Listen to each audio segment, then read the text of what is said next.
হরিদাস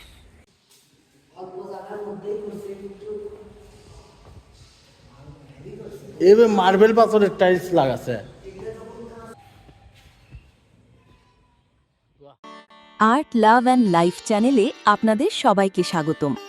গাইবান্ধা জেলার পলাশবাড়ী উপজেলার অন্তর্গত মধ্য রামপুর ও কোমরপুর গ্রামের ঐতিহ্যবাহী শ্রী শ্রী রাধা গোবিন্দ ও কালী মন্দির প্রাঙ্গণ এবার সেজে উঠছে এক নতুন রূপে। দূর দূরান্ত থেকে আসা ভক্ত ও দর্শনার্থীদের আরামদায়ক অবস্থানের জন্য মন্দির প্রাঙ্গণেই নির্মিত হচ্ছে একটি আধুনিক এবং দৃষ্টিনন্দন ডুপ্লেক্স বাড়ি। আজকের ভিডিওতে আমরা আপনাদের সরাসরি নিয়ে এসেছি সেই নির্মাণাধীন প্রকল্পটিতে, তাই ভিডিওটি সম্পূর্ণ দেখুন এবং আমাদের চ্যানেলের পাশে থাকুন।